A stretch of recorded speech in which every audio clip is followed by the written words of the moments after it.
Hey friends and fam, welcome back to the Calix family channel. In this channel, my husband and I make videos about our lifestyle, family, ministry, DIYs, vlogs, all that fun stuff. So if you haven't yet, please hit that subscribe button and join our fam. Today's video, we're going to be talking about my labor story and all the craziness that happened when Mateo came to this world.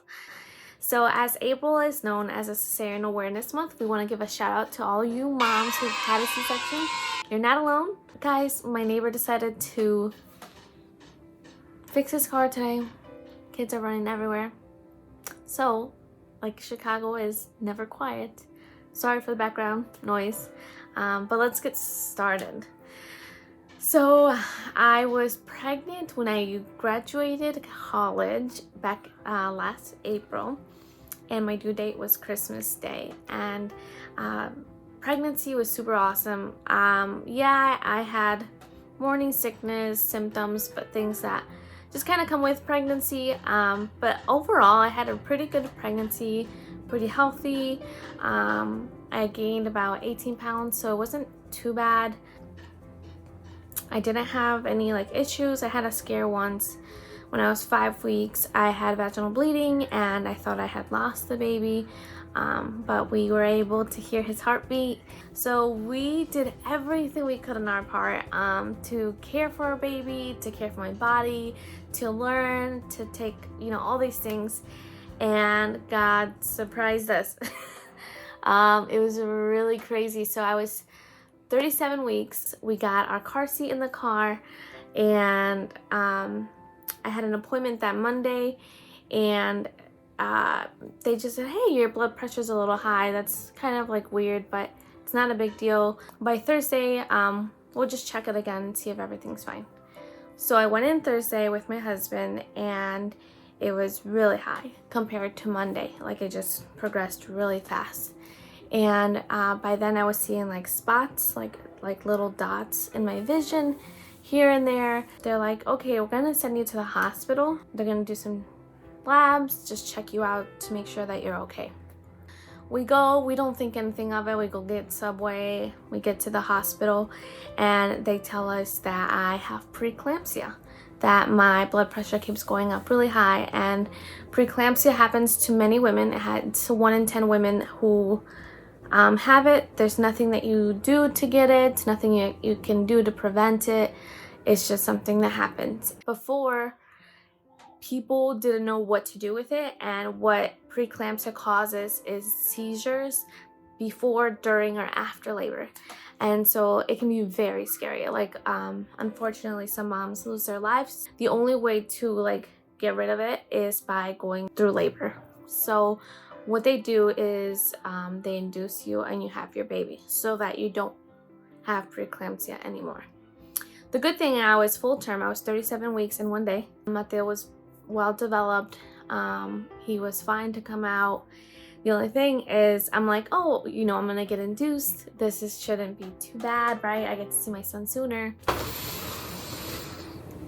I guess when I knew that I wanted a natural birth, I knew things could come up. I knew that there was, in case of emergencies. We just never thought that I would get induced. We didn't think through all of these possibilities. They induced me Thursday. Because of the preeclampsia, they put me on magnesium. So I had magnesium, the IV. They had to check my blood pressure, and they put in a gel to soften my cervix. A few hours later, they put in a little pill. It's like a paper thing to soften it and to open it. And another time they did it again, and it just seemed like it was taking forever. So it was Thursday evening all till Friday. Because I was on magnesium, I wasn't able to get up, walk, squat, none of that, because it would make me really dizzy. I couldn't eat anything. My stomach would not hold anything. Even I tried eating Jello and I would just throw it up. So it was really, really hard because I wanted to work with my body. I wanted to get up, squat, open my, pelvis without having to go through so many things with just medications and stuff. I wasn't able to get out of my bed, not even go to the bathroom. So it was really hard. When I got to that point, I had these things they put on your legs to like massage them for circulation, since I will be in bed the whole time.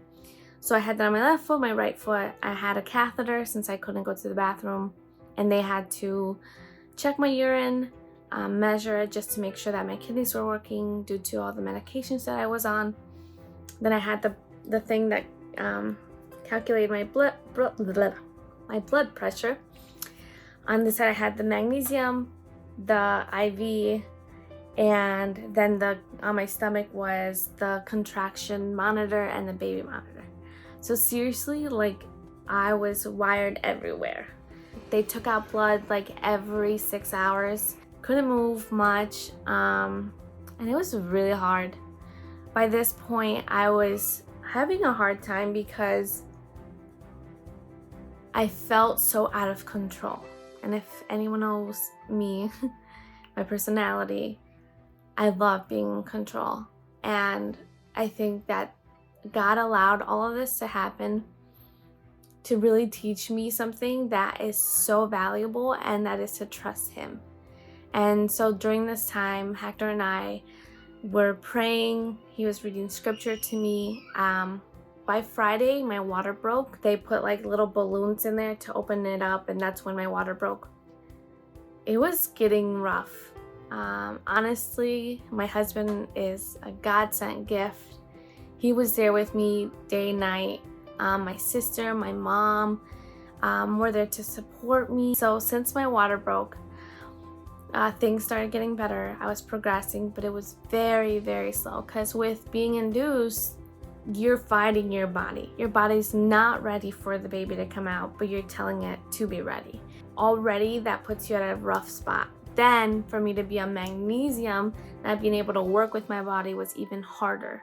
So by that point, we were just kind of waiting it out. I had contractions on top of contractions on top of contractions. And they kept asking me, are you sure you don't want epidural? Are you sure you don't want medication to help you? Because they were like 30 seconds apart. All of Friday, all of Saturday, all up until Sunday morning. And I'm like, no, I'm fine. And I pushed through, because my goal was to be able to have a natural birth. By Sunday, I got to 7 centimeters, and we're like, okay, we're so close. But then my uterus stopped like working. Like, I didn't feel contractions. I wasn't having contractions. And what your uterus does, it pushes the baby out. Like, you pushing doesn't necessarily push it out. Like, you help your uterus, but your uterus is the muscle that pushes your baby out. And so mine stopped. And at that point, I was just crying. I was like, okay, a C-section. Like, I asked the doctor like tons of questions before we got ready. And right before, I asked like, will I be able to hold my baby when he comes out? Will we be able to have a bonding time before you guys have to do everything? Because since I got a uterine infection, I had to be on antibiotics, and so did Mateo. And so they're like, yeah, well, you'll be able to hold him and all of that. So I'm like, okay, good. And so I asked all these questions, and within like a few minutes, they had the bed ready. I was going in for a C-section. I was crying. My husband was crying. It had been 4 long days. And at that point, I just surrendered to God, and I said, God, I need you right now.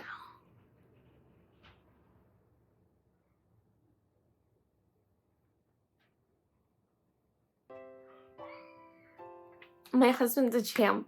He was there with me day and night. And he even like had a breakdown and cried with his mom. It was just like really sad to see me going through all of that. It was really hard.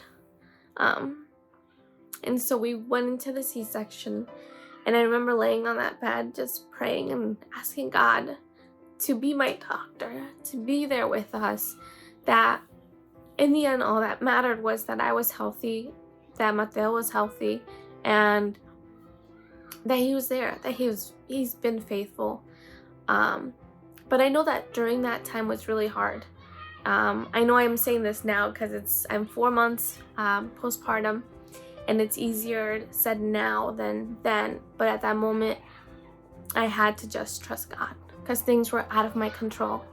And so you might find yourself in a situation like that, even now with quarantine and job loss and all that stuff. Like, things can get hard in life, but God is faithful and He's there, and He will not leave you even when it feels like He is.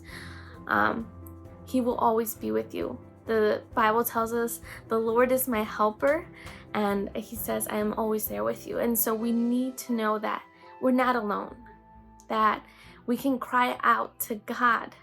As I shared a verse earlier this week in Romans 8:15, it says that we did not receive a spirit to fall back into slavery of fear. Rather, we've been given a spirit of adoption, that we can cry out, Abba, Father. And Abba means daddy. And maybe you didn't have that relationship with your dad that you can run up to him. I know I didn't. But to know that our Heavenly Father says, come to me, call me daddy. He is there and He wants to hear you.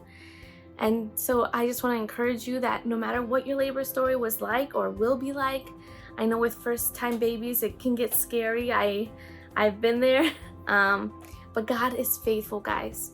And so I remember being on the C-section bed. I was going to throw up. My blood pressure went really down. And I couldn't even talk. And the good thing I knew sign language because I was able to sign to Hector. They opened me up. My tail came out.